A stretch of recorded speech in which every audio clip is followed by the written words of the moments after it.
2013 সালে আমি খবরটা পেলাম 3700 গ্রামে এখন কোনো মানুষ থাকে না, সেখানে শুধু ভূতেরা থাকে। রবীন্দ্রনাথ ওর মনে হয় যে এখানে একটা শান্তিনিকেতনের শাখা করলে ভালো হয়। এখন রাজনীতি যেমন প্রতিক্রিয়া ছাড়া চলতে জানে না, হ্যাঁ, রাজনীতি বিদেশ থেকে এসেছে, টুকে আমরা পেয়েছি, এই দেশের পক্ষে কতটা উপযোগী সেটা আমরা ভালো করে জেনে উঠতে পারিনি।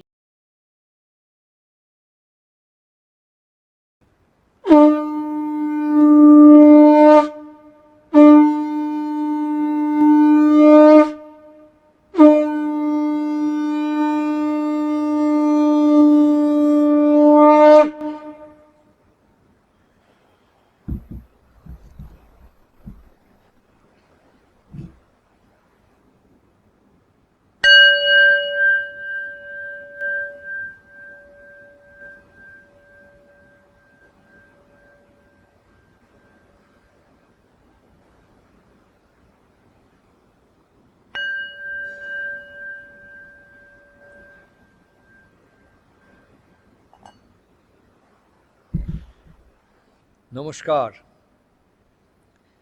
Vatika, the biophilic studio at IIT Kharagpur Research Park.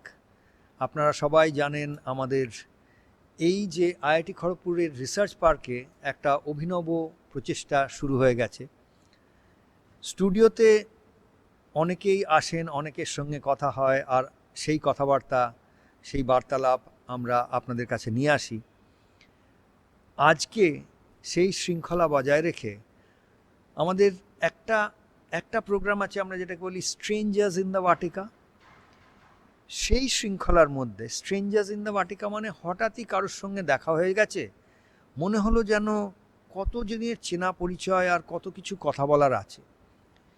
সেই একটা আহ্বান থেকে আমাদের এই প্রোগ্রামটা স্ট্রেঞ্জার্স ইন দ্য বাটিকা। আপনারা জানেন এর আগেও কয়েকজনের সঙ্গে আপনাদের রূবহু হয়েছে। আজকে একজন খুব বিশেষ অতিথি বলতেও আমার কেমন দ্বিধা লাগছে, কারণ ওই যে বললাম জবের থেকে এই 3-4 দিন আগেই ওনার সঙ্গে প্রথম পরিচয় বলতে নামটুকু শোনা হয়েছে, এখনও রেকর্ডিং শুরু হওয়ার আগেই মোটামুটি জিজ্ঞেস করছিলাম যে আচ্ছা, অনেক কথাবার্তা অনেক হয়েছে, অনেক কিছু, কিন্তু এতটুকুও জিজ্ঞেস করা হয়নি যে আচ্ছা আপনার সাধারণত রেজিউমেতে যে থাকে না যে আপনার এডুকেশনাল ব্যাকগ্রাউন্ডটা কি, আপনি কোথায় চাকরি করেছেন, কি হয়েছে না হয়েছে, এগুলোও করা হয়ে ওঠেনি, করার দরকারটাও কেন যেন মনে হয়নি। সেই রকমভাবে কথা বলতে বলতে আজকে আমরা পৌঁছে গেছি এখানে। আপনাদের সকলের সঙ্গে পরিচয় করিয়ে দিই। জ্যোতির্ময় গোস্বামী, নমস্কার। ওনার পরিচয় আরও বৃহৎ উনি নিজেই আপনাদের সামনে রাখবেন। আমার জন্যে এতটাই জানা দরকার ছিল, বা এতটাই এইটুকু যখন বুঝতে পারলাম কিছুক্ষণ কথা বলার পরে, যে এক তো আমাদের এই যে বাটিকা তৈরি হয়েছে, বা বাটিকার যে মিশনটা বা যে ভিশনটা নিয়ে যে আমরা এগিয়ে পড়েছি, সেইটার জন্যে যে আমরা একটা সাধারণত বোর্ড অফ গভর্নর্স বলা হয়, একটা বোর্ড তৈরি হয়, যে বোর্ড অফ অ্যাডভাইজার্স বা বোর্ড অফ গভর্নর্স। তো মোটামুটিভাবে আমি নিজের মনে মনে একটা বোর্ড তৈরি করে প্রত্যেক দিন সেই বোর্ডের কাছ থেকে অ্যাডভাইস নিয়ে এগিয়ে যেতে থাকি। তো সেই বোর্ডের মধ্যে যে 3জন ভদ্রলোককে সমাহিত করা হয়েছিল, তার মধ্যে একজনের প্রতিচ্ছবি নিয়ে অলমোস্ট এগিয়ে চলেছেন। এই 3জন তো আপনারা হয়তো জানেন না, যারা আগে শুনেছেন শোনেননি। কবিগুরু, নেতাজি আর স্বামীজি, এই 3জনের প্রেরণায় আমরা এগিয়ে চলেছি। তার মধ্যে কবিগুরুর সঙ্গে এত আন্তরিকভাবে জড়িয়ে আছেন জ্যোতির্ময়বাবু, যে তার কথাবার্তায় না, তার সঙ্গে কথা বলতে গেলেই উতলে আসে কোথাও থেকে। আর এছাড়াও পুরো শিক্ষা ব্যবস্থার সঙ্গে নানাভাবে উনি জড়িয়েছিলেন। তো আজকে আমরা বিশেষভাবে যে কথাটা নিয়ে এগিয়ে যাব সেটা হচ্ছে যে রামগড় বলে একটি জায়গা আছে উত্তরাখণ্ডে, তাই তো? উত্তরাখণ্ডে। তো এই উত্তরাখণ্ডে মানে হিমালয়ের কোলে, সেইখানে একটা দ্বিতীয় শান্তিনিকেতন হবার নানা রকম আয়োজন হয়ে বসে আছে। কিন্তু আমি জানি না আপনারা কজন জানেন এই সম্বন্ধে। আর সেই যে আয়োজন হয়ে বসে আছে তার তার ব্যাকগ্রাউন্ডে তার প্রেক্ষাপটটা কিন্তু তৈরি করেছেন অনেকটা সেই বোধহয় 1914 সালে শুরু হয়েছিল, কিন্তু সেই গল্প দিয়ে শুরু করুন জ্যোতিবাবু। 1914 সালে রবীন্দ্রনাথ প্রথম ওখানে যান, ওর ছেলে যান বোধহয় 1902 সালে।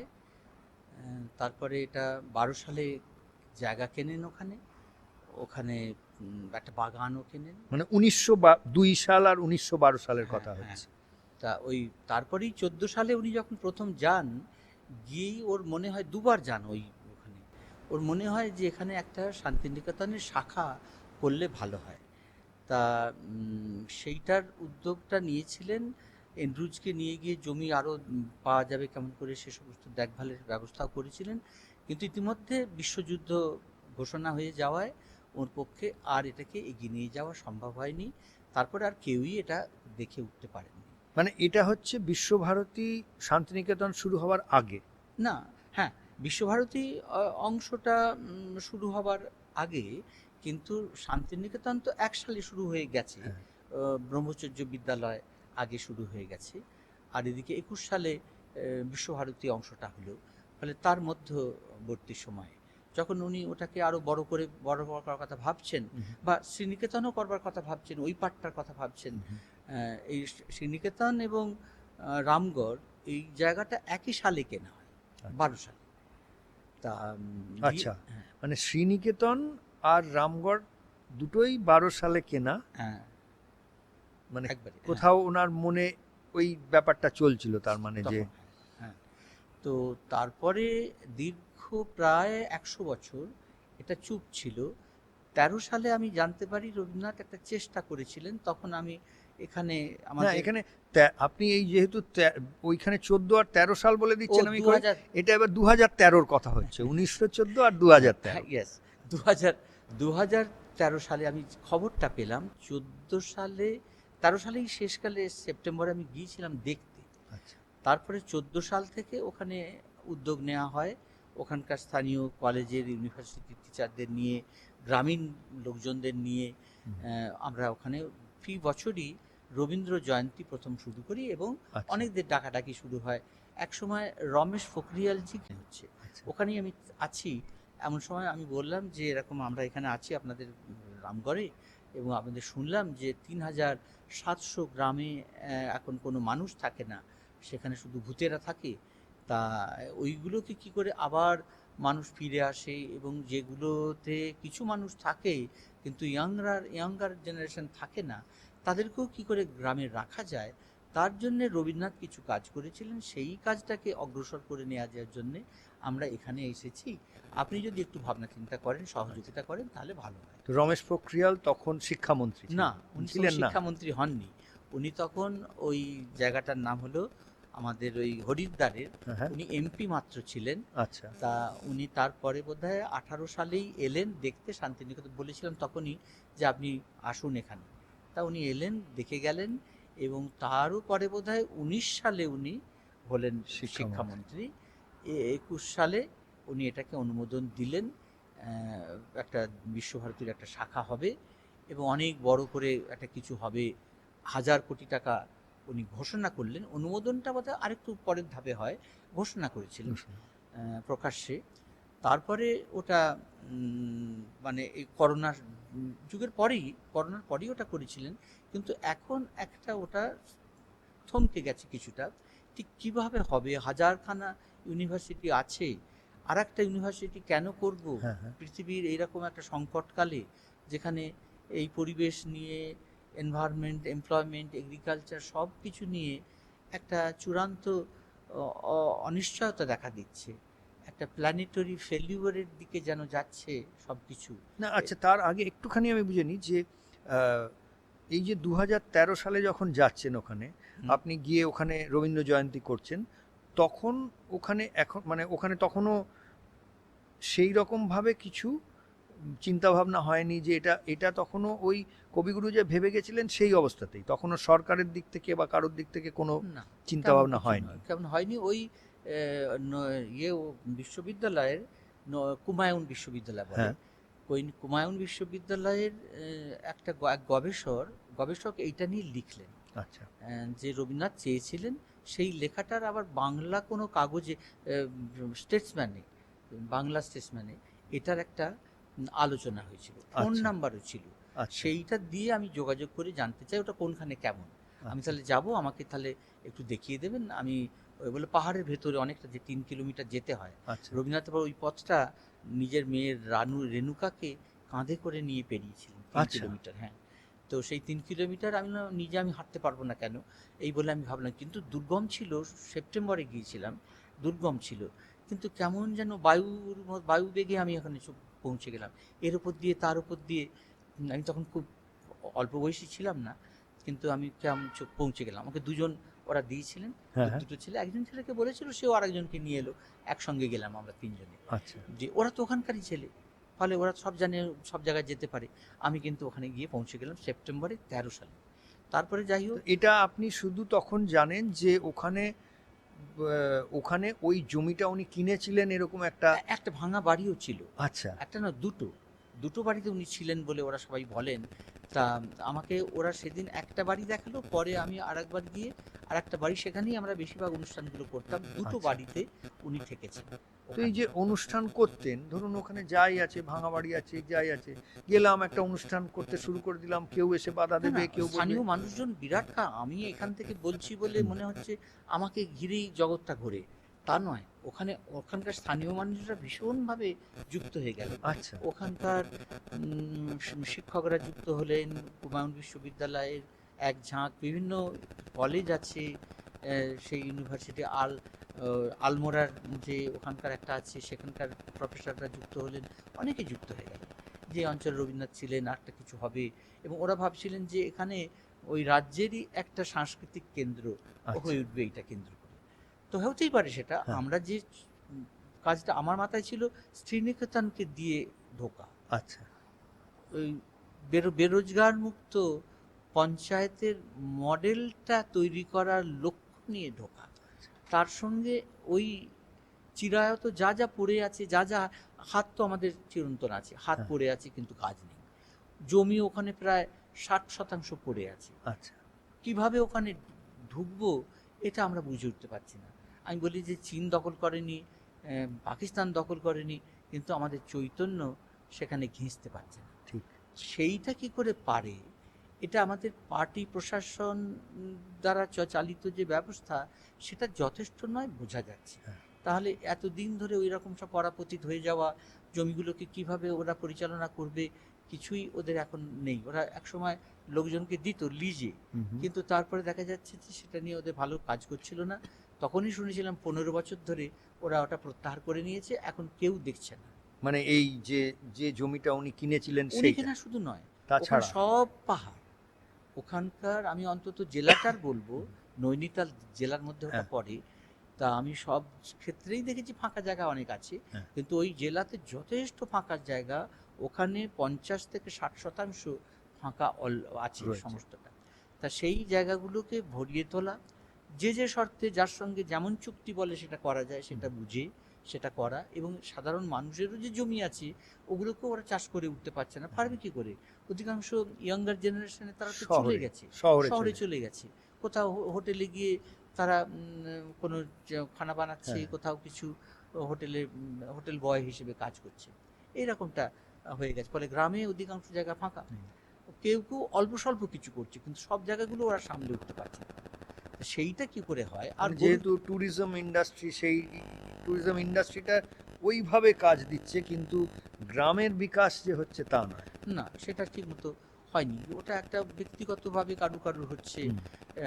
ট্যুরিজমটাকেও একটা মানে একবারে ঘরে ঘরে পৌঁছে দেওয়া যায় কেমন করে, কিছুটাও কেমন করে, সেটা ওখানে তখন ছিল না। আর মূল জিনিসটা তো কৃষি, আর কৃষি শুধু না, উদ্যান কৃষি, ওটা উদ্যান কৃষিরই জায়গা। সেইগুলো কেমন করে ভরিয়ে তোলা যায়, এবং সেই জিনিসগুলো, আরও অনেক কিছু, সেই জিনিসগুলো ছাড়াও অনেক কিছু যোজনা করা যায়। ওখানে খুব ভালো হয়, মাশরুম হয়, আচ্ছা ছাতু, আমাদের বাংলায় যেটাকে বলে ছাতু, খুব ভালো হয় ওখানে। মধু অনেক ভালো হতে পারে, হ্যাঁ, হ্যাঁ। এমনিই জঙ্গল আছে, অনেক যারা নিচের তলাতে যারা জঙ্গল মানে বা যারা সমতলে মধু চাষ করে, সেখানে ফুলের অভাবের জন্যে ওরা গাড়ি নিয়ে ঘুরে বেড়ায় পাহাড়ে পাহাড়ে। আচ্ছা। সেখানে মৌমাছিরা এসে ফুলে বসবে, মধু সংগ্রহ করবে, আবার ওতে হবে। এইভাবেই একটা প্রক্রিয়া, ওটাও ভালো কিছু প্রক্রিয়া নয়।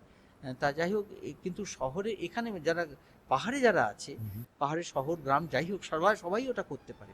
সেটাকেও অনেক আছে ভাবলে, আমি এর বহু কিছু আছে। মানে বেরোজগার মুক্ত পঞ্চায়েতের মডেল ওখানে করাটা অত্যন্ত সহজ। আমি সমতলেও তো আমার মনে হয় এটা কঠিন কিছু নয়। গ্রামগুলোতে অনেক জায়গা পড়ে আছে, অনেক কিছু পড়ে আছে, যেগুলোর সব সম্পদের সর্বোচ্চ সদ্ব্যবহার যেটা আমরা বলে থাকি, করবার অনেক জায়গা আছে।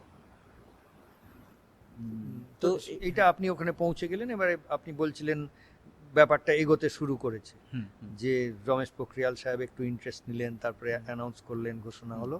এই তারপরের জার্নিটা কিভাবে চলছে তাহলে?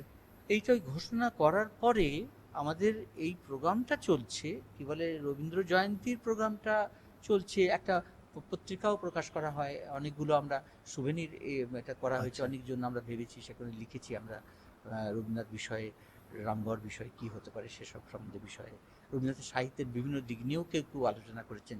তারা সব অন্য অন্য রাজ্যে, দিল্লির কেউ করেছেন, কেউ রামগড়ের বা উত্তরাখণ্ডের কেউ আছেন, অনেক জায়গা থেকেই ওরা সব আসতেন, দিয়ে ওটা একটা ভালো একটা সম্মিলনেরও জায়গা হয়ে উঠেছে ওটা। কিন্তু বাদবাকি কাজটা এখন একটু অচলাবস্থার মধ্যে আছে। কারণ এখন ওই যে আরেকটা বিশ্ববিদ্যালয় কেন করা হবে, এইটা ওখানকার স্থানীয় লোকেরা ভাবছেন যে যত বড় বড় বিল্ডিং হয়, যত বড় বড় উদ্যোগ হয়, একটা হেলিপ্যাড হয়, এইসব হওয়াগুলোই বোধহয় শ্রেষ্ঠ রকমের সর্বসেরা হওয়া।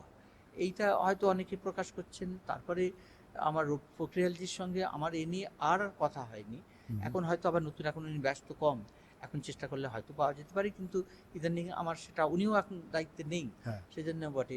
আমি এই সুকান্ত বাবুর সঙ্গে, সুকান্ত মজুমদারের সঙ্গে এ ব্যাপারে একটু আলাপ হয়েছে, চিঠিও একটা দিয়েছি। সেইটা নিয়ে এখন উনি ভাবছেন, এবং এটা যারা দায়িত্বে থাকেন, যে সমস্ত আইএএস অফিসার, সচিব যারা আছেন, তারা এটা দেখভাল করবেন।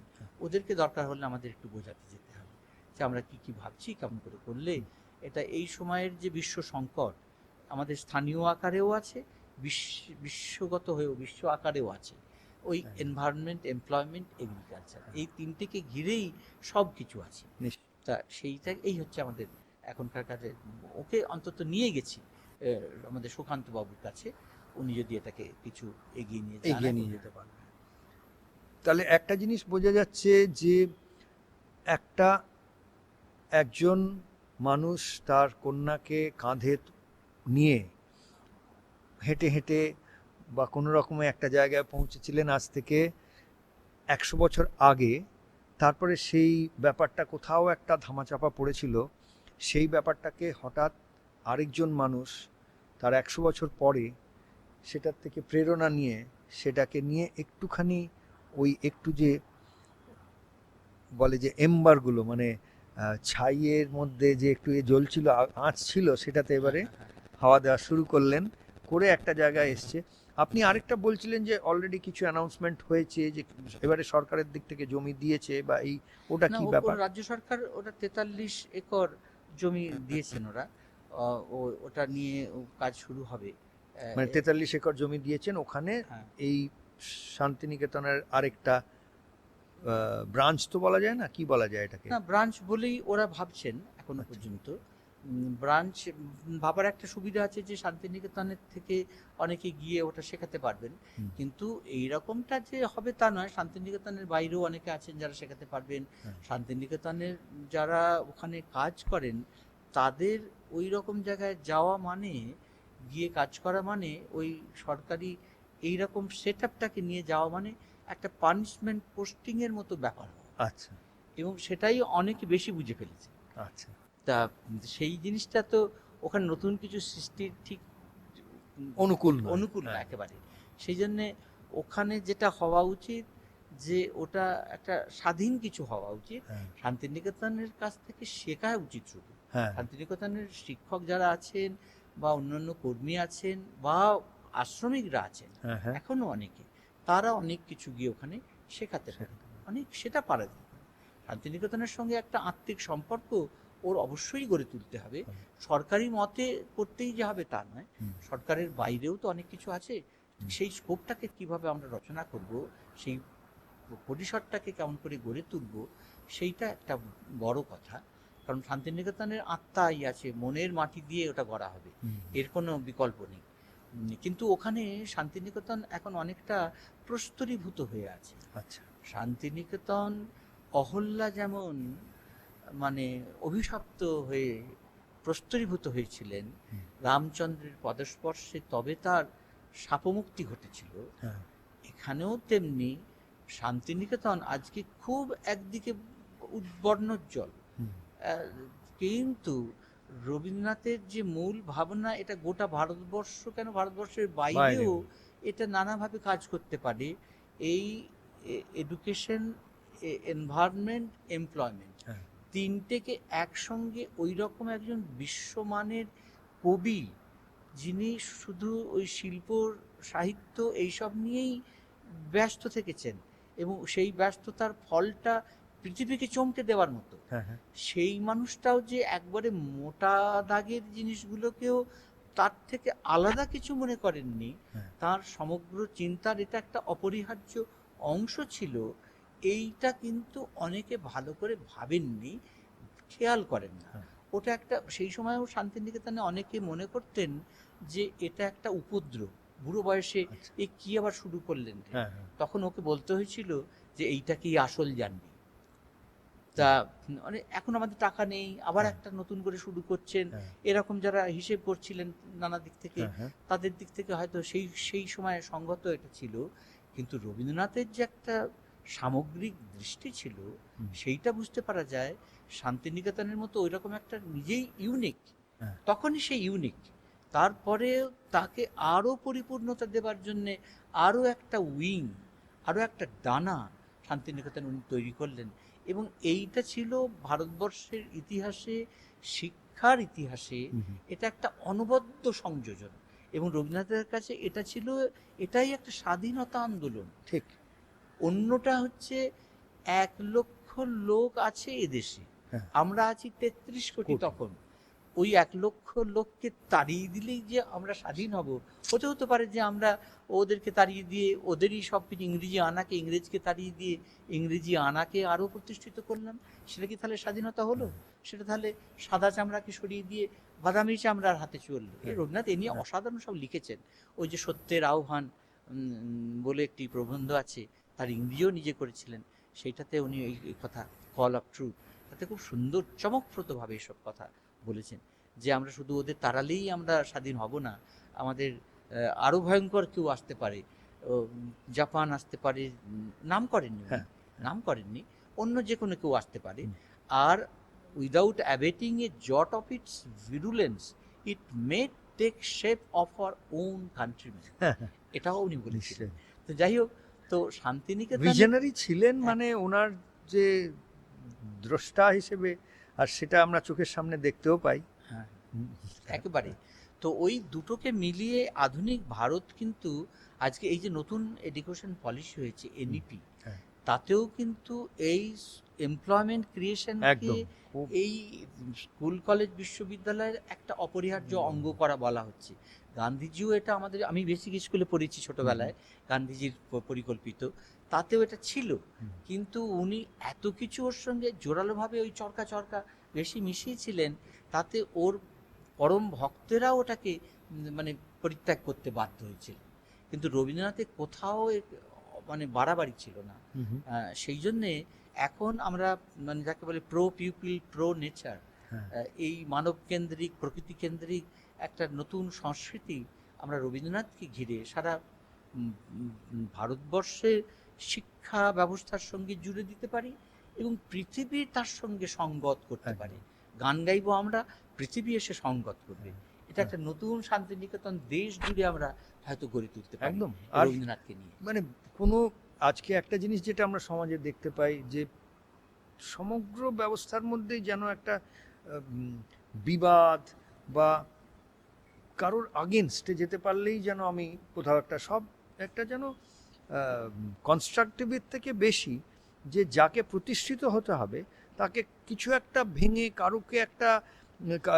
কারুকে নিচে নামিয়ে কারুকে করে তবেই হতে হবে এই জিনিসটা, এই যে প্রবণতাটা, এটা যখন দেখি ইতিহাসের মধ্যে, সেখানে রবি ঠাকুরের যে ব্যাপারটার মধ্যে একেবারে সবার কাছে অ্যাকসেপ্টেবল, কেউই তার আগেনস্টে তো ওইভাবে কেউ কিছু বলছেন না। মানে ইতিহাসে যাদেরকে আমরা মহাত্মা বলছি সেখানেও একদল রয়েছে কোনো রকমে কখনো বলছে তার আগেনস্টে কিছু, কিন্তু সেই হিসেবে আমার মনে হচ্ছে যে অনেক বেশি অ্যাকসেপ্টেবল একটা আপনি যেটা সাজেস্ট করছেন যে হ্যাঁ, রবীন্দ্রনাথের মধ্যে কি ছিল যে একটা প্রতিক্রিয়ার যে চলনভঙ্গি। এখন রাজনীতি যেমন প্রতিক্রিয়া ছাড়া চলতে জানে না। হ্যাঁ, মানে বিরোধ করা ছাড়া হ্যাঁ, হ্যাঁ, প্রতিক্রিয়া হ্যাঁ, ছাড়া যেন কিছু এবং নেই। অন্যের নেগেটিভ দিকটা দেখিয়েই আমি জিততে পারি, হ্যাঁ, আমার পজিটিভ দিকটা জানিয়ে যে জেতবার আমার যোগ্যতা নেই, এরকম যেন একটা তার মধ্যে হাহাকার প্রকাশ পায় যে অন্যের দোষটাকে শুধু বলতে হবে। আর শুধু তাই নয়, একটা তাল ঠোকা জিনিস সকলে মিলে আমরা কতদূর করতে পারি এইটাকে দেখার ব্যবস্থা আমরা সামাজিকভাবে কেন বহাল রাখবো না। রাজনীতি বিদেশ থেকে এসেছে, টুকে আমরা পেয়েছি, এই দেশের পক্ষে কতটা উপযোগী সেটা আমরা ভালো করে জেনে উঠতে পারিনি, কিন্তু তা সত্ত্বেও এটা এখন একটা রিয়েলিটি, এটাকে আমরা এক্ষুনি অস্বীকার করতে পারবো না।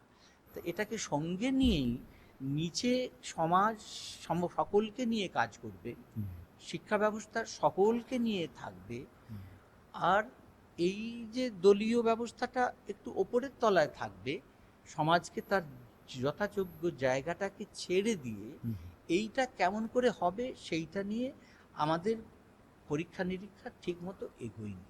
তাই জন্যে আমরা একটাকে হত্যা করা ছাড়া আর একটার টিকে থাকার কোনো দেখতে পাইনি। সেই জন্যেই আমাদের যাবতীয় সংকট, এই যে ভালো ভালো মন, সমৃদ্ধ মন, শিক্ষিত মন, এরা যে এই রাজনৈতিক প্রক্রিয়ার বাইরে চলে যাচ্ছেন, শুধু একাধজন নয়, একবারে মানে মানে যাকে বলে একটা বড় রকমের সংঘ করে সব ভালো লোক, সব লোক যেন রাজনীতিকে আজকে ঘৃণার যোগ্য জিনিস মনে করছে। এইটা আমাদের মানে রাজনীতির পক্ষেও খুব একটা অবমাননাকর। কিন্তু রাজনীতি তো এমন হবার কথা না, এটা একটা শ্রেষ্ঠ নীতি, সেই অর্থেই রাজনীতি রাজারা করেন বলে তো নয়, এটা শ্রেষ্ঠ নীতি বলেও রাজনীতি।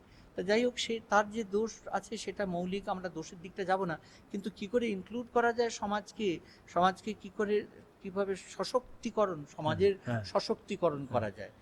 যেমন আমরা সামর্থ্যের সশক্তিকরণ, যেমন মানুষের স্বরোজগারের সশক্তিকরণের কথা ভাববো, সমাজেরও সশক্তিকরণ। ওই যে রবীন্দ্রনাথ সমাজের কথাটা খুব বলতেন। রবীন্দ্রনাথ প্রতিক্রিয়ার রাজনীতি একদম পছন্দ করতেন না। তাল ঠুকেই সব পেয়ে যাব আমরা, সেটা পাবো না।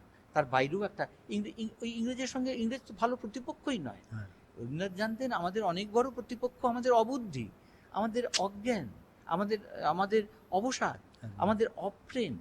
সুতরাং এইভাবে রবীন্দ্রনাথ ভাবতেন বলে মনে হয়। রবীন্দ্রনাথ বলতেন বটে, আসে দুর্জয় নবযৌবন ভাঙনের মহারাতে, ভাঙতে হয়, এটা ঠিক কথা, বাঁধ ভেঙে দাও, বাঁধ ভেঙে দাও, বাঁধ ভেঙে দাও, এসব বলতেন বটে, ভাঙতে। কিন্তু আমি বলি কি গর্ব, সেটার একটা লক্ষ্যমাত্রা ঠিক করে কিছু দূর এগিয়ে তারপরে যে বাধা আসছে তারপরে একটু ভাঙাভাঙি হোক, কিন্তু সেটা ঠিকই করিনি, শুধু চোখ বুজে ভাঙতে শুরু করলাম, তাহলে গর্বটা কি সেটা আমরা খেয়াল করলাম না। সেই জন্যে আমি রবীন্দ্রনাথের ওই ব্যাপারটাকে এইভাবে ভাবি যে আমরা শুরু করতে হবে আমাদের, কিন্তু মানে ওই রকম প্রতিক্রিয়া দিয়ে না, মানুষকে সঙ্গে নিয়ে, সকলকে নিয়ে কি করে করা যায়। না, আরেকটা জিনিস যদি ভাবা যায়, দেখুন বাঁধ ভেঙে দেওয়ার যে কন্টেন্ট আর যদি শ্যুটটা যদি দেখা যায়, শ্যুটটার মধ্যে কিন্তু কোনো মানে ক্রুয়েলটি যাকে বলে, মানে কোনো একটা নেগেটিভ সেইটা নয়, কিন্তু হওয়াই যায় না। ওই বাঁধ ভেঙে দেওয়ার মধ্যে কারোরই যার বাঁধ ভাঙার কথা হয়তো বলছেন, সেও কিন্তু কেউ নিজেকে খুঁজে পাচ্ছে না যে আচ্ছা আমার ক্ষতি করার জন্য বলছে। এই ব্যাপারটা ওই বাঁধ ভেঙে দেওয়ার মধ্যে যেন শ্যুটটার মধ্যে কারোরই ক্ষতি নেই, সকলেই মনে করছে যেন এটাতে আমার। এটা তো একটা বিরাট কথা। রবীন্দ্রনাথের যে ওই যে দিকটা আছে, যে রবীন্দ্রনাথ যে হিংসা করে বলছেন না, রবীন্দ্রনাথ যে একটা ক্রূর হয়ে কথা বলছেন না, এই বলার ধরনটা অনেকেই এটাকে মানে নিতে পারেন না, মানে মানে খুব কম লোক, বেশি লোক নিতে পারেন, কিন্তু খুব কম লোক আছেন যে যারা শুধু ওই তাল ঠোকাটাই পছন্দ করে। এখন মানে আমাদের প্রতিবেশী দেশেও দেখতে পাচ্ছি রবীন্দ্রনাথের যে গান, ওই গানটা সম্বন্ধে, ওই গানটা তো একটা অনিন্দনীয় রকমের হ্যাঁ গান, ওর যার কোনো তুলনা নেই। ওতে যে দেশকে মা বলাটা কোন সংস্কৃতির সঙ্গে কিভাবে জড়িয়ে আছে সেটা দূরের কথা, কিন্তু এর মধ্যে এর যে মাধুর্য আছে তার তো কোনো তুলনা সেই। নেই। তা সেই জিনিসটাকে নিয়ে মানে সবাই দেখছেন না, আমি হ্যাঁ একবারে বলবো না, নিশ্চয়ই। ওখানে এমন আমি দেখছি এই গানের জন্য অনেকে প্রাণ দিতে চান ঠিক। যেন, এবং হয়তো এর পরে এমন পরিস্থিতি হতেও পারে এই গানের জন্য নিয়ে লড়াই হচ্ছে। বিরাট প্রাণ দেওয়া দিয়ে নিশ্চয়ই। শুরু হয়ে গেছে। আমি চাই না সেটা হোক, কিন্তু সেই দিকে যাচ্ছে না যে আমি না জানি না। যাই হোক, আমাদের কথাটা হচ্ছে রবীন্দ্রনাথ ওই যে ওই জিনিসটা খুব জিনিস, যে রবীন্দ্রনাথ খুব মৃদুভাবে অনেক বড় সংকল্পের কথা, কঠোরতম সম্পর্কে মানে যাকে বলে সংকল্পের কথা, কঠোরতম সংকল্পের কথা রবীন্দ্রনাথ অত্যন্ত মৃদুভাবে বলতে পারতেন। এক্ষুনি আমার একটা মনে পড়ছে একটা গান, পথ দিয়ে কে যায় গো চলে, ডাক দিয়ে সে যায়, বুঝি আমার ঘরে থাকাই দায়। তো এই গানের মধ্যে কি নমনীয়তা আছে। হ্যাঁ। কিংবা আরো একটা বলি, আরো করুণ, বাজে হ্যাঁ। করুণ সুরে, ওই গানটা আছে না, বাজে করুণ সুরে, সুরে। ওই সুরটা ছাড়া আমি আবার বলতে পারি না। হ্যাঁ, সুর সুর খুর দিই করে না, বলুন না না, আরো যাই তো হোক, না আমি এখন সুরে যাব হুম। না। তা এখন কথা হচ্ছে যে ওই যে তব চম্বিত পথ কি পন্থ বিনা, ওখানে আছে এই যে সুদূরে তুমি আছো, হ্যাঁ। তুমি একজন সেই শক্তি যার দিকে আমি চলছি, সে কিন্তু বহু সুদূরে আছে। হ্যাঁ। তার জন্য সমগ্র মানব যাত্রী চলেছে ঝড় ঝঞ্ঝা বজ্রপাতে, জ্বালাইয়া ধরিয়া সাবধানে অন্তর প্রদীপখানি। সে কোনো একজন পুরুষের দিকে যাওয়া, যাও। ওই তাতে অত করুণ একটা সুর, কি নমনীয়, কি সংবেদনশীল, কি আশ্চর্য একটা সমাপতন রবীন্দ্রনাথের মধ্যে। সব রকমের কঠোরতাকে, দুঃখকে, দৃঢ়তাকে, দাঢ়কে, যত রকমের বিপদকে কিভাবে সমানভাবে নিচ্ছেন, এ একটা আশ্চর্য জিনিস। ওটা তো মানে অভিভূত হয়ে থাকতে হয়, মানে কণ্ঠ স্তব্ধ হয়ে যায় এমন একটা জায়গায় রবীন্দ্রনাথ। আমি এখন কিন্তু কেজো দিকটা নিয়ে বেশি ভাবছি। পৃথিবী জুড়ে যে সংকট, এই রকম এনভায়রনমেন্ট নিয়ে, এই যে আমরা এটা কিছুটা খবর রটেছে, কিন্তু ভালো করে আমাদের অনুধাবন হয়নি হ্যাঁ। যে এনভায়রনমেন্ট নিয়ে কি হতে চলেছে। এমপ্লয়মেন্টের বিপদটা আমরা একটু একটু বুঝেছি, চাকরি পাচ্ছি না, এবং আরও এআই এসে গেলে আর 5 বছরের মধ্যে কী দুর্গতি হবে, অকল্পনীয় রকমের দুর্গতি হবে। আর তার সঙ্গে এগ্রিকালচার জিনিসটাই কিভাবে বিপর্যস্ত হয়ে পড়বে, কোন দিক দিয়ে যে আমাদের শেষ মাঠটা খেতে হবে জানি না। আমরা মানে এনভায়রনমেন্টাল ক্রাইসিসে আমরা মরবো, নাকি তার কিছুটা আগে আমরা নিজের নখে নিজেকে ছিঁড়ে খেয়ে মরবো। তারও সে ওদিকে আমাদের অনেক জায়গা ছাড়তে হবে, ওদিকে খাদ্যাভাব হবে, এই কী যে হবে আমরা কিচ্ছু জানি না। বলে দুর্ভাগ্য একা একা আসে না, দল বল নিয়ে আসে। ঠিক সেই দল বল নিয়ে সবগুলো একসঙ্গে এসে মানে পড়বে। এইরকম একটা শঙ্কার মধ্যে দাঁড়িয়ে আমরা সবগুলোই আমাদের মাথায় থাকবে, কিন্তু আপাতত ওই মানুষের স্বরোজগার কি করে সাধিত হয়। এটা আপনার বইটাও আছে, যে বইটার থেকে কিছুটা, যেটাতে এবারের নবজাগরণ কোন পথে। না, এটা নিয়ে আমি অনেকগুলো বই লিখেছি। আমি প্রথম লিখি নতুন গ্রাম অন্য পথে, সে বইটা আমার কাছে মানে 1 কপি মাত্র পড়ে আছে, ওটা আমি কাউকে দিতে পারি না। আর একটা হচ্ছে সমাজের ত্রিবেণী সাধনা, ওটা মিশন শান্তিনিকেতনও বলতে পারেন। ওই সময়ের যে কাজগুলো করছিলাম তাতে বেশি আছে ওটা, ওই ওই ওই জিনিসটা। তো মিশন শান্তিনিকেতন, মিশন শ্রীনিকেতন, ভাগ করে নানা বিষয়ে ওখানে লেখা আছে। তো যাই হোক, এইগুলো নিয়েই আমি আমার এই পর্বের যে কাজ, তো এর মধ্যে 21টা চ্যাপ্টারগুলোর মধ্যে দিয়ে যখন যাচ্ছিলাম, এটাই মনে হচ্ছিল যে আমরাও নিজেরা 30 বছর ধরে এগোতে এগোতে এইসব যে বিষয়গুলো বলছেন সেগুলোর মধ্যে দিয়ে চলতে চলতে এসে কোথাও একটা, এই যে যেখানে যে বাটিকাটার মধ্যে বসে আমরা এই শুটিংটা করছি, এই কথাবার্তাগুলো করছি, এটা কিন্তু ওইখান থেকেই প্রেরণা, যে আমরা কিছুদিন আগে একটা চেষ্টা করেছিলাম এরকমই একটা 8 একর জায়গা নিয়ে একটা এডুকেশনাল ইকো ভিলেজ কলকাতাতেই একদম নিউ টাউনে তৈরি হয়েছিল ব্যাপারটা, চেষ্টা চলছিল। তারপরে আমফান এলো একদম, তারপরে লকডাউনে ওটা একদম বিপর্যস্ত হয়ে গেল।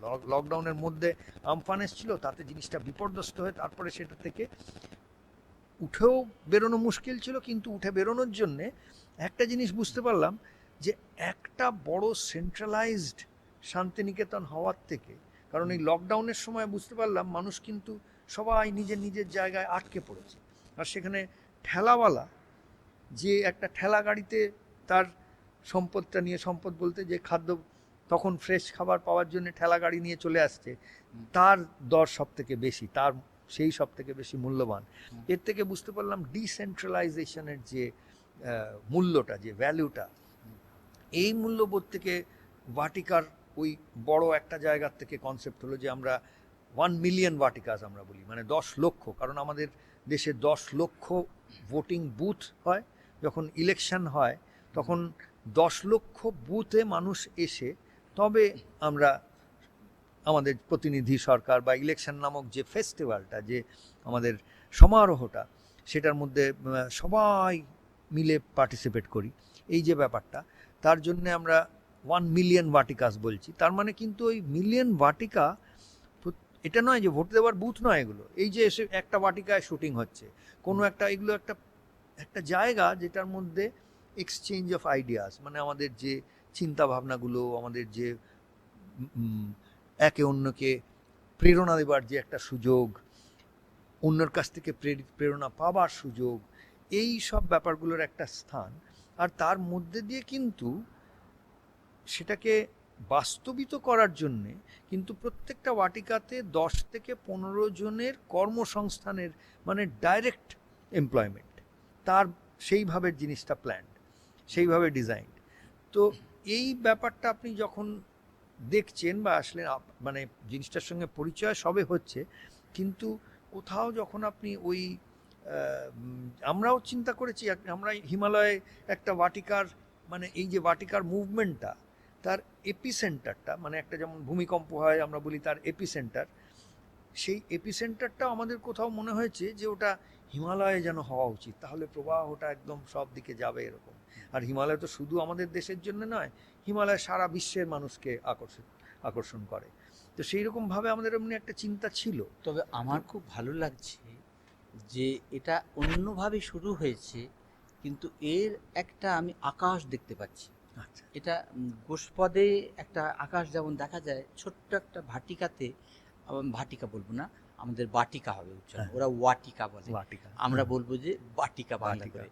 তা এই ছোট্ট একটা বাটিকা, এই শব্দটা আমাদের এখন নেই তো, বাংলাতে এটা নেই, সেই জন্যে আমরা ওই ওই ওদের বানান দেখে আমরা হয়ে যাই। আপনি বাটিটা বলছিলেন যে ওই যেমন হ্যাঁ, জয়রাম বাটি বা এই হ্যাঁ, বাটির, হ্যাঁ, ওই তাকে শব্দটা জুড়ছিলেন। থেকে, ওটা বাড়ি থেকে ওটা ওটা ওটা ছিল। জয়রাম বাটি, শ্যামসুন্দর বাটি, এরকম সব বাটি ছিল, অনেক বাটি আছে এরকম।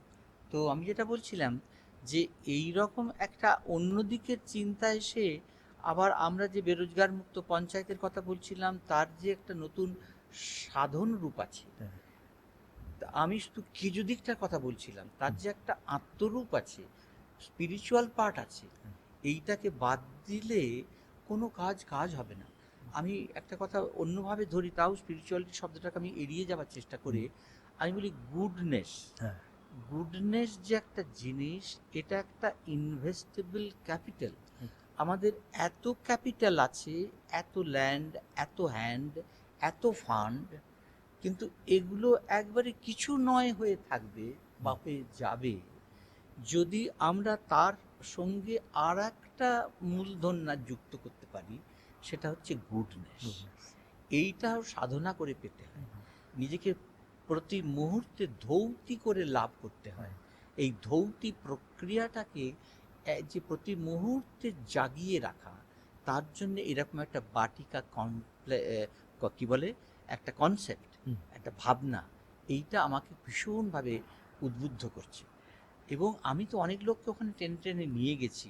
আমি এখন ভাবছি কেন আরও 10 বছর আগে দেখা হলো না, কিন্তু সে কথাটাও ছেড়ে দিয়ে আমি এখনই কেন আপনাকে নিয়ে যেতে পারবো না। সেটাই না আমি না নিশ্চয়ই যাব, ভাবছি। নিশ্চয়ই একদম। কারণ এই দুটো মিললে হুম। এটা কিন্তু একটা খুব ভালো চাকা পাবে, গড়িয়ে চলবে। হুম। দু রকমের ভাবনা মিশে, দু রকমের শুধু নয়, নানা রকমের ভাবনা এতে মিশবে। একদম। আমি অনেকেই তো বলতাম যে আমি যা বলছি, যা লিখছি, আমি 3 শেয়ার ইকোনমির ব্যাপারে বলি যাতে সকলকে ইনক্লুড করা যায়। শিক্ষিত ছাত্ররা কলেজ থেকে বেরিয়ে তারা একটা সংগঠন করবে যাতে করে নিজেরা সেলফ এমপ্লয়েড হতে পারে। তার সঙ্গে তারা এই যদি 100 দিনের কাজকেও নিজেদের একটা ইনভেস্টেবল ক্যাপিটাল হিসেবে পায়, হুম। এবং সেটাকে কিভাবে ব্যবহার করলে তাদেরও 200 দিনের কাজ হবে, হুম।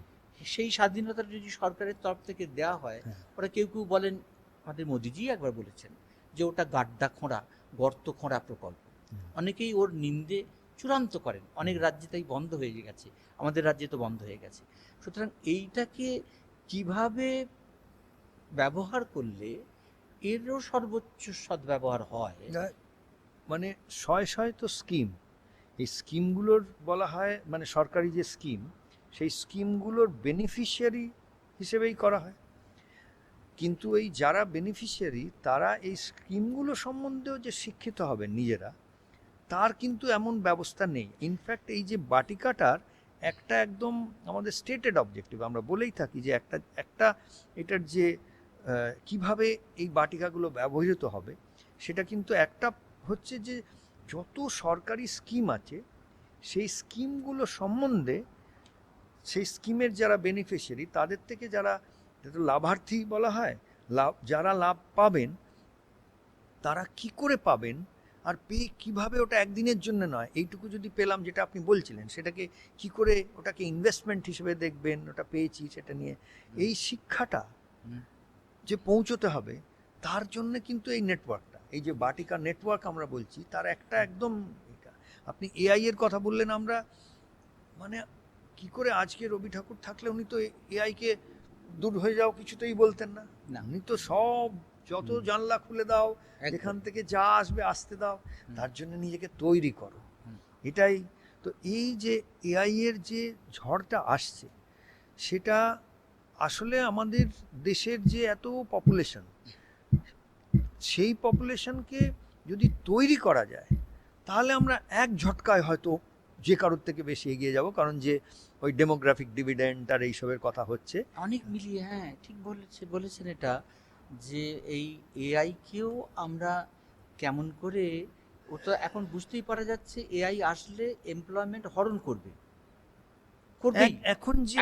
এখন যে এমপ্লয়মেন্টটা যেভাবে চলছে, এখন লোকেরা যেভাবে নিজেদেরকে তৈরি করেছে যে এমপ্লয়মেন্টটা পাবার জন্য, সেইটা হরণ হয়ে যাবে। কিন্তু উল্টোটা আমি যেহেতু এআই নিজেই ভালো বুঝি না, জন্য এই যারা আপনারা ওই টেকনোলজির দিক থেকে এসেছেন, আপনারা এটা খুব ভালো করে করবেন। আমি কয়েকজন ছাত্র যারা এটা নিয়ে কাজ করছে, কেউ পিএইচডি করেছে, কেউ এইসব টুকটাক কাজ করে, জানে এআইটা কি, তাদেরকে আমি বলছি, দেখো এআই যদি কাজ হরণ করতেই আসে সাধারণ মানুষের, তাহলে এআইকে নিয়ে একবারে গদগদ হয়ে উঠবার কিছু নেই। উল্টোটাও সে কেমন করে করতে পারে, কাজ দিতে কেমন করে পারে, সেইটা যদি করা যায়। আমি যে কাজগুলো করি তাদেরকে বলছিলাম যে এই যে পাহাড়গুলো দেখে আসি, ওখানে বুঝি যে ড্রোনের একটা কাজ আছে, আমি বুঝতে পারি। ড্রোন গিয়ে ওখানে গর্ত খোঁড়াটাও একটু জটিল, গর্তটা কোনো রকমে একবার খুঁড়ে দিয়ে এসে তারপরে ড্রোন গিয়ে সেগুলো দিয়ে আসলো। দল করে অনেক জায়গায় যাওয়া যায় না, অনেক প্রাণী আসতে পারে, এমনি ওঠা যায় না, উঠলেও এমন কিছু প্রাণী আক্রমণ করতে পারে, দল করে অন্তত 10-15 জন করে যেতেই হবে, এরম করে উদ্যোগ নিয়ে নিয়ে সব দুর্গম জায়গায় যেতে হবে। তো সেইটা ড্রোন কিছু করতে পারে, অন্তত বীজ দেবার সময় বা চারা দেবার সময় অধিকাংশ জায়গায় বীজ দেওয়াটাই ভালো। এসব খুঁটিনাটি অনেক কথা আছে, এসব খুঁটিনাটিতে আমাদের নামলে হবে না, অনেক কথা আছে। বীজ দেবো না দেবো কি বলে গাছ দেবো, গাছ দিলে আবার সেখানে জল দেওয়ার দায়টা পড়ে যাবে, কিন্তু বীজ দিলে সে কিন্তু ওর বেঁচে যাবার ক্ষমতা অনেক বেশি।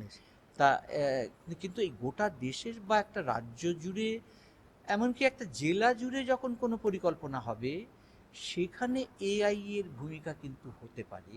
দেশ জুড়ে তো হবেই প্রত্যেক ব্যাপারে। হ্যাঁ, এইটা কেমন করে হবে আপনাদের? না, এটা একটা খুব মানে এটা বোঝার জন্যে আপনাকে টেকনোলজি, R&D, PhD দরকার লাগবে না। একটা জিনিস যদি সহজে সবাই বুঝে নেয়, যে ধরে নেওয়া যাক যখন মোটর গাড়ি এলো, তার আগে তো মানুষ এক জায়গা থেকে আরেক জায়গা যেতে পারছে না। আমাদের দুর্গম জায়গায় যাওয়ার জন্য দুটোই ব্যবস্থা, একটা হচ্ছে যারা নাবিক সেলার তারা যাচ্ছেন সেই রয়েছে, আর তাছাড়া তীর্থ করতে যাওয়া, এই দুটো। তার বাইরে তো মানুষের গণ্ডিটা ওইটুকুটার মধ্যে, কেন? কারণ মোটর গাড়ি নেই, এইটাই ছিল। এবারে ধরুন যখন মোটর গাড়ি এলো তখন নানা লোক সেটাতে নানাভাবে রেসপন্ড করলো। একটা জিনিস আমরা এই এআই সম্পর্কে ভাবতে গেলে ভেবে নেওয়া উচিত যে আজকে আমরা যে দেশটাকে মোটামুটিভাবে বিশ্বগুরুভাবে মেনে নিতে বাধ্য হয়েছে সবাই শেষ কয়েক বছর ধরে, সেটা আমেরিকা ইউএসএ যাই বলা হোক, তাকে মেনে নিয়ে চলেছে লোকে। কারণ সেটা মানুষ, সেটা নিয়ে বিবাদ হোক যাই হোক, সবাই তো এখান থেকে লাইন দিয়ে মা বাবা সবাই ছেলে মেয়েকে শিক্ষিত করার মানে হচ্ছে সেখানে পাঠিয়ে দিতে পারলেই হলো, এই ব্যাপারটা চলছে। তা যদি চলছে, ওখানে কি তারা করলো যে হঠাৎ বিশ্বগুরু হয়ে গেল তারা, এইটা বোঝার একটা কিন্তু ব্যাপার হচ্ছে যে যখন দেখা যাবে যখন মোটর গাড়ি এলো সেখানে ওখানকার একজন প্রেসিডেন্ট কিন্তু একটা সিদ্ধান্ত নিলেন, বুঝতে পারলেন যে মোটর গাড়িটার মধ্যে একটা ব্যাপার আছে, আগে এখান থেকে ওখানে যেতে গেলে খুব অসুবিধে ছিল, সেটা সহজ হয়ে গেছে। উনি কিন্তু রাস্তা বানানো শুরু করলেন। তাহলে যে হাইওয়ে নেটওয়ার্ক, সেটা কিন্তু আমরা ওখান থেকে শিখছি। এই হাইওয়ে নেটওয়ার্ক কিন্তু ওইভাবে ইউরোপেও হয়নি যতটা নাকি আমেরিকায় হচ্ছে, আর দেশটা এত ছড়ানো চেটানো, তাই জন্য ওখানে হাইওয়ে নেটওয়ার্ক হলো। আচ্ছা চিন্তা করে দেখুন, রাস্তা বানানোটা কিন্তু মোটর গাড়ির মতন অত বড় টেকনোলজি নয়। এই হাজার হাজার বছর ধরে রাস্তা তৈরি হচ্ছিল। জিটি রোড আমাদের শেষ শাশুড়ি করে গেছেন, আমরা ইতিহাসে পড়েছি। তো ওটা কিন্তু টেকনোলজির দিক দিয়ে অনেক আগেও খন্ড খন্ড ভাবে ছিল, উনি জুড়ে জুড়ে আরো বাড়িয়েছেন আর জোরদার করেছেন। বুঝেছেন যে যে রাস্তা তৈরি হতো সেই রাস্তাটাকে আরো চওড়া করতে হবে, হাইওয়ে করতে হবে, একটা নাম হয়ে গেল। ওটার মধ্যে কিন্তু বিরাট কোনো টেকনোলজির ব্যাপার এলো না, কিন্তু যে টেকনোলজিটা এলো নতুন, সেটাকে নিজের দেশের কাজে লাগানোর জন্য এবারে সহজেই মানুষ এখান থেকে ওখানে যাবে, সেখান থেকে সেখানে যাবে, তাহলে আইডিয়ার এক্সচেঞ্জ হবে। তখন তো এত টেলিফোন এই সবটা হয়নি, তারা একে অন্যের সঙ্গে এক্সচেঞ্জ হবে। এই করতে করতে তারা কত রকমভাবে ডেভেলপমেন্ট হলো, কত সায়েন্টিফিক ডেভেলপমেন্ট, এই এক্সচেঞ্জ অফ আইডিয়াস, লোকের মধ্যে থেকে মানে ওর সঙ্গে দেখা হচ্ছে, কথা হচ্ছে, এইসব হয়েছে নিশ্চয়ই। এই যে ব্যাপারটা, এরই একটা প্রতিচ্ছবি এখন কিন্তু আমাদের কাছে সুযোগ। এআই এর পিএইচডি করার যে ব্যাপারটা, টেকনোলজি এআই, সেটা একটা দিক। সেটা হচ্ছে মোটর গাড়ির মতন যারা এআইটার যন্ত্রগুলো বানাবে, এআই চালিত যন্ত্রগুলো বানাবে, এআই টুলস যেটাকে বলা হয় সেইগুলো তৈরি করবে, সেটা কিন্তু একটা আলাদা দিক। আরেকটা দিক হলো এই যে এআই ব্যাপারটা প্রত্যেক মানুষের কাছে পৌঁছে দেবে। এটার থেকে আমি কি করে এটার জন্য তৈরি হব, আমি কি করে এটার লাভটা নেব, এইটা যে দেশ আগে করে ফেলবে সে কিন্তু এগোবে এই রেসটাতে।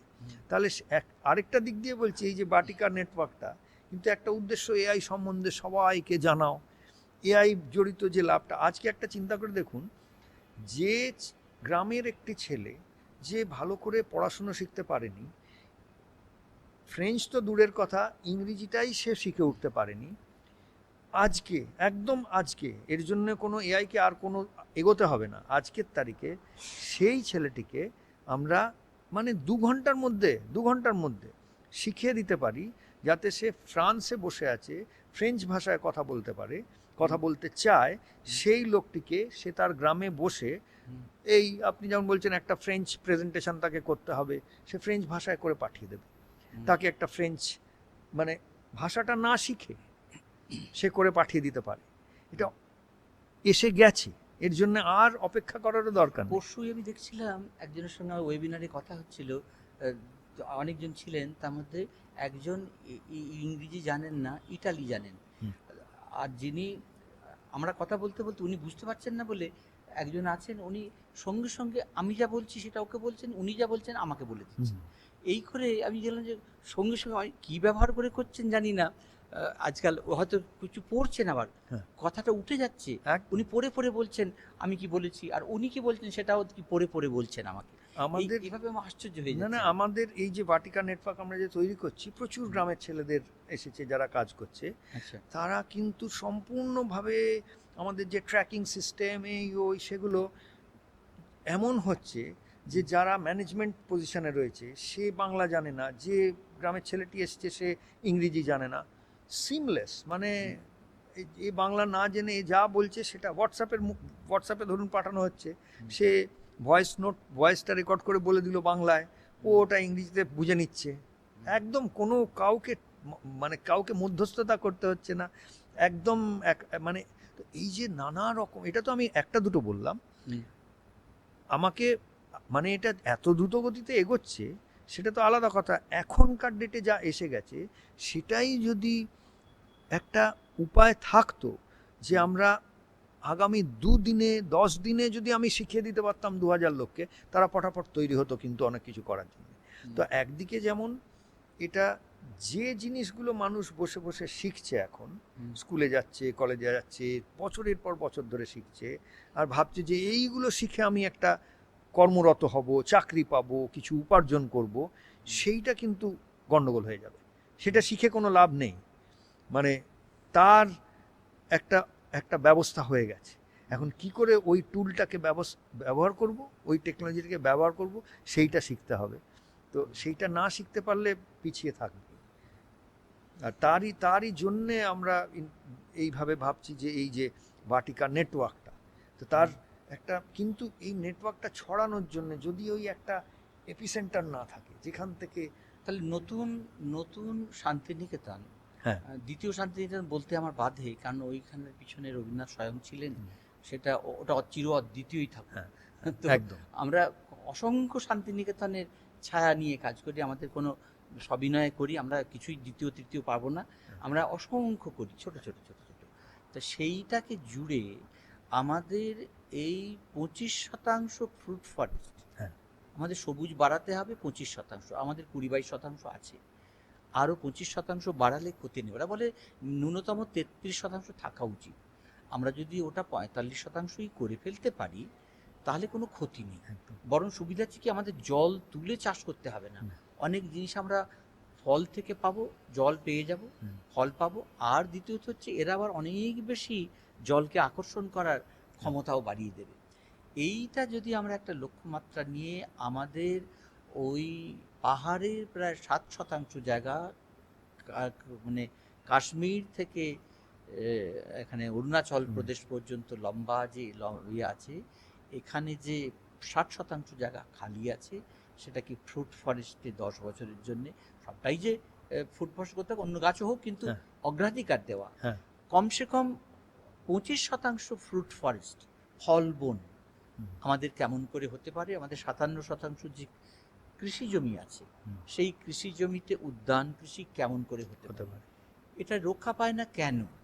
এখন এই গরু চাষ, গোপালন আর কৃষি, এই দুটো হাজার হাজার বছর ধরে ভারতই দেখিয়েছিল যে কিরকম এরা পরস্পর পরিপূরক হয়ে ছিল। আমরা এখন এমন একটা সভ্যতার অগ্রগতির নাম করি যাতে করে একটা হলে আর একটা হতে পারবে না, এরকম একটা ভয়ঙ্কর পরিস্থিতি তৈরি হয়েছে। কিন্তু এটা কতটা ভয়ঙ্কর আমরা এখনো বুঝে উঠতে পারিনি। সেটা হচ্ছে গিয়ে ওই শুধু প্রাকৃতিক সারের যে যোগান, এটার কোনো অভাব ঘটছে সেটা শুধু নয়, এখানে আরও একটা গুরুতর জিনিস হচ্ছে যে আমরা এই যে উদ্যান, আমাদের যে ফলের যে যোগান সেটাকে কমিয়ে ফেলছি। এইটাকে প্রতিটি গ্রামে বিকেন্দ্রিতভাবে ওই যে ভোকাল ফর লোকাল যে কথাটা উঠেছে, এটা ভীষণ, এটা রবীন্দ্রনাথেরই কথা।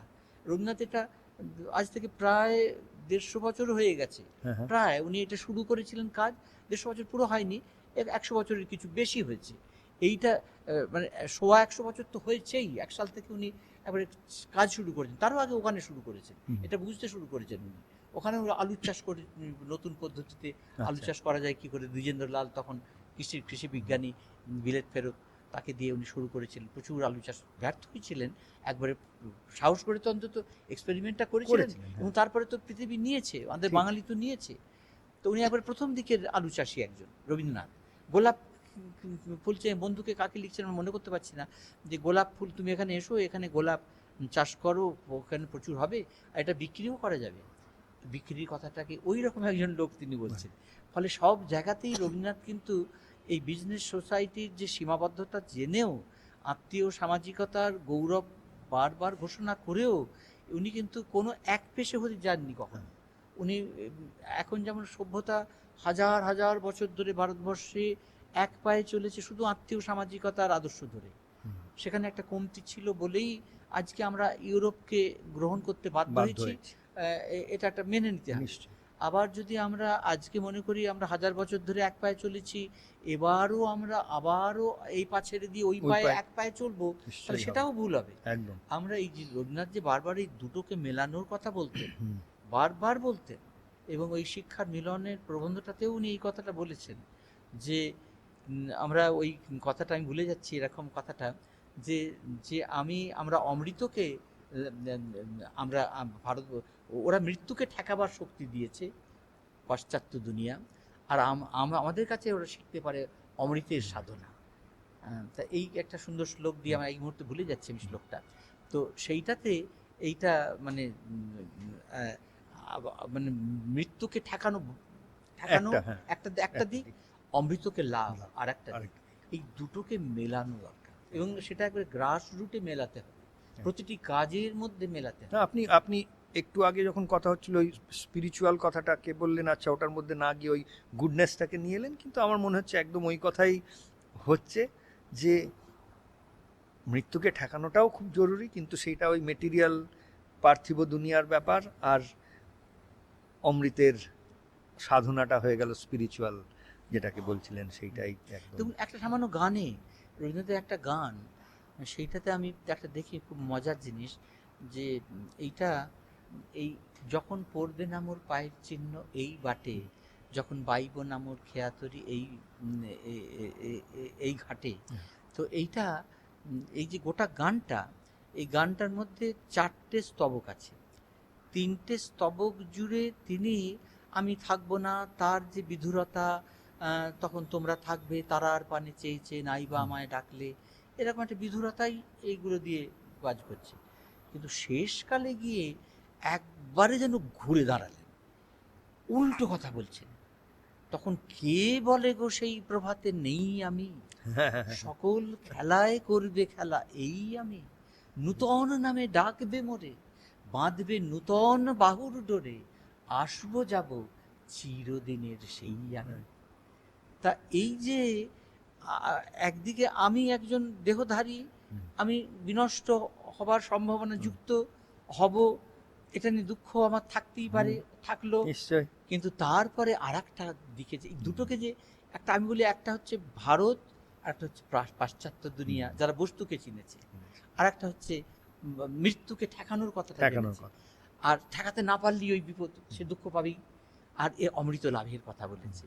ওই মৃত্যুকে ঘিরেই কেমন করে ভেবে নেওয়া যাচ্ছে, একটা অর্থে তো বস্তুগতভাবে আমরা হারিয়ে যাচ্ছি, কিন্তু আর একটা যে অর্থ কেউ কোথাও হারায় না।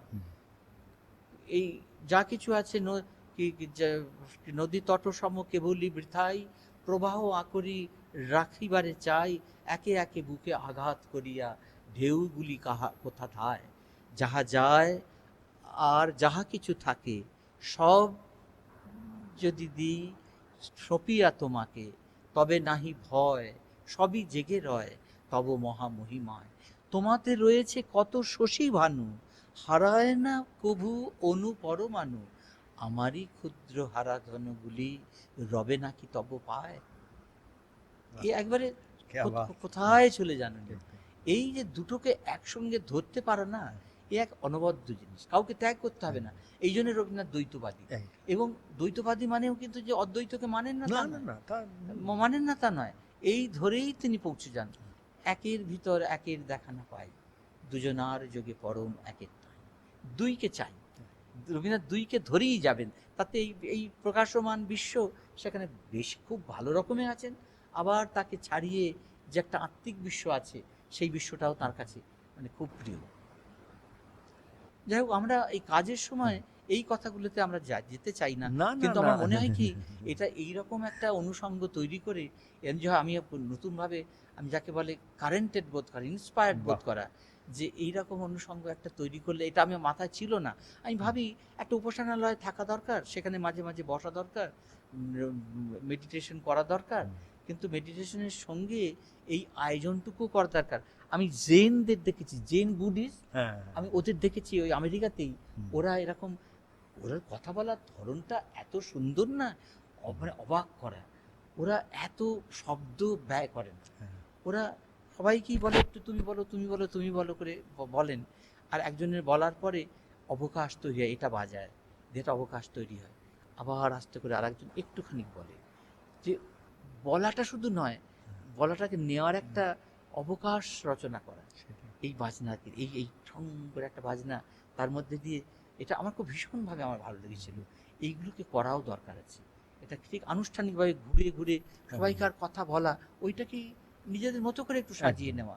টুকতেও আমার আপত্তি নেই, কোনো জিনিস একবারে টোটো টুকে নেওয়াই দরকার।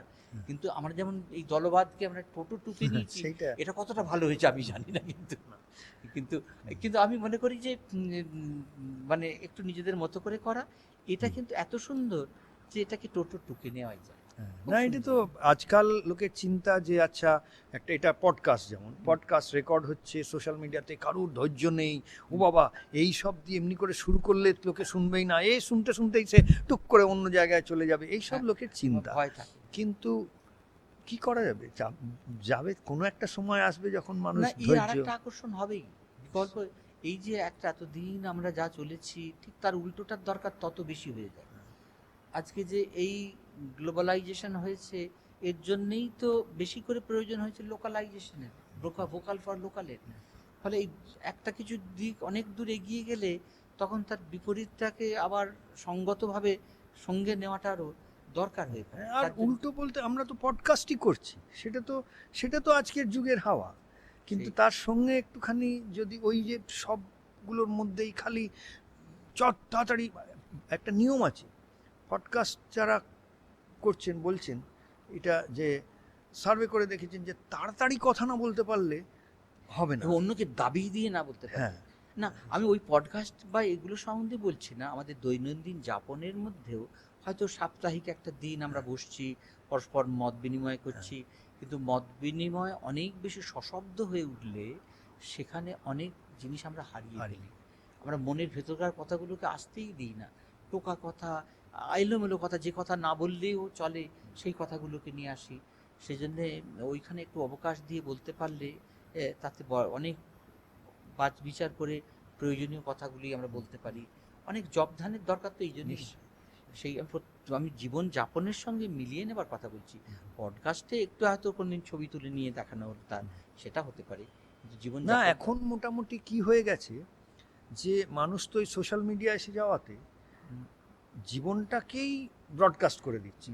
কেউ কোথাও খেতে বসলো, কিছু করলো, এই করলো, রেস্টুরেন্ট গেল, সেই করলো, হ্যাঁ, সবই তো হ্যাঁ, ব্রডকাস্ট হচ্ছে। ঠিক ঠিক ঠিক। তাহলে কথাটা হলো যে যেগুলো যেগুলো মানে ধর্ম সংস্থাপন করার যে সুযোগগুলো, যে ব্যাপারগুলো হচ্ছে, যেটার কথা আপনি বলছেন, যে 10 জন মিলে বসে একটা একটা সুসংবাদ করছে, একটা সৎসঙ্গ করছে, সেটাও কিন্তু দরকার। যে এইভাবে সেইটার থেকে অনুপ্রেরণা পাওয়ার জন্যে থাকুক, সেগুলো রেকর্ড হওয়া দরকার, মানুষের কাছে পৌঁছে যাওয়া দরকার, এমনভাবে দরকার যে সেটা করতে গিয়ে আবার এর ফরম্যাটটাই না ঘেঁটে গেল। সেটা দেখতে মানে এই যে যেটা আপনি বলছেন যে সৎসঙ্গের যে একটা যেভাবে আয়োজনটা হচ্ছে, যেহেতু ওটা রেকর্ড করে পৌঁছানো হবে, সেটা করতে গিয়ে এটা যদি ডিস্টার্ব হয়ে যায় তাহলে প্রবলেম। ঠিকই। আমাদের চেষ্টা করতে হবে কি করে ওটার মধ্যে, ওই ক্যামেরাটার মধ্যেও এই জিনিসগুলোকে নিয়ে আসা যায়। কারণ তা না হলে নতুন প্রজন্ম কিন্তু ওটার মধ্যে দিয়েই পৃথিবীটাকে, দুনিয়াটাকে, তাদের তাদের জগৎটাকে ওটার মধ্যে দিয়ে দেখছে। আমরা দূরে রয়ে গেলে হবে না আর কি, সেইটা একটা উদ্দেশ্য নিয়ে এইগুলো করা। যাই হোক, অনেক আজকের মতন অনেকটা কথা হয়েছে। আমি এটা যেটা বুঝতে পারছি, এটা একদিনে শেষ হবার আমাদের ব্যাপার নয়। আমার কেন জানি মনে হচ্ছে যে বিভিন্ন যে রিয়ালিটি শো হয়, এই যে আজকে আমাদের কথাবার্তা হলো, এটা একটা রেকর্ডিং হলো, এটার থেকে একটা প্রেরণা তো বেরিয়েই আসছে কিভাবে যে 100 বছর আগে একটা তীর্থযাত্রার মতনই যাত্রা হয়েছিল, সেটাকে নিয়ে আরেকটা যাত্রায় বেরিয়ে পড়েছিলেন আজকে আপনাদের সঙ্গে যাদের পরিচয় হলো, পরিচয় হয়তো অনেকের এর আগেও হয়ে আছে, কিন্তু নতুন যাদের সঙ্গে পরিচয় হলো যতীন্দ্রবাবুর সঙ্গে, তারা দেখলেন এর মধ্যে দিয়ে আমরা কেন জানি একটা সূত্রপাত এরকম আমরা মাঝে মাঝেই আশা করি বসবো। আর বসে শুধু যে এইরকম চর্চা করব তা নয়, আমরা যেটা বারবার বলছিলেন কাজের কথা, তো এই একসঙ্গে মিলে যদি কাজেও লেগে যাব, হয়তো যদি একে অন্যের কাজে আর একসঙ্গে মিলে সমাজের কাজে যদি লেগে যাওয়া যায়, আর তার একটা যে রূপরেখা দেখা যাচ্ছে, যে হিমালয়ের যে শান্তিনিকেতন, আর এই আমরা যেটা মিলিয়নস অফ মানে 10 লক্ষ শান্তিনিকেতন বলছিলাম, ছোট ছোট শান্তিনিকেতনটাকে নিয়ে সব জায়গায় ঢুকে যাও, এই একটা ব্যাপার যেটা মনে হচ্ছিল, তা এইটাকে কিভাবে বাস্তবায়িত করা যায় সেটা এখনো আমরা পরিষ্কার নয়। একটা কোথাও যেন একটা ভাষা ভাষা মেঘ দেখা যাচ্ছে, কি করে সেখানে পৌঁছানো যায় সেটাতে আপনারা যারা শুনছেন, এই আমাদের কথাবার্তা শুনলেন, আপনাদের মধ্যে যদি কারোর এই নিয়ে প্রেরণা থাকে, এই নিয়ে কোনো চেতনা থাকে, কোনো চিন্তা থাকে, কোনো থটস, কোনো আইডিয়াস সংযোজন করবার থাকে, হ্যাঁ, নিশ্চয়ই আমাদের আহ্বান, বা উল্টোটাও কোথাও ভুল ভাল হলে আমাদের পদক্ষেপে সতর্ক করবার থাকে, নিশ্চয়ই সেটাও করবেন অন্যরা। নিশ্চয়ই।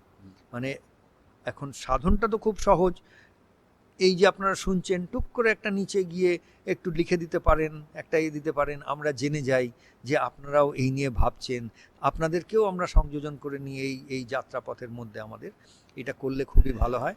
এই আহ্বান নিয়ে আজকের মতন আমরা প্রোগ্রামটা শেষ করছি। সন্ধে অনেকটা হয়েছে, যতীন্দ্রবাবুকেও ফিরতে হবে অনেকটা দূর। তো আজকের মতন এতটাই। আপনাদের সকলের সঙ্গে আশা করছি আবার আমাদের দেখা হতে থাকবে এই নিয়ে। আজকের মতন এতটাই, নমস্কার।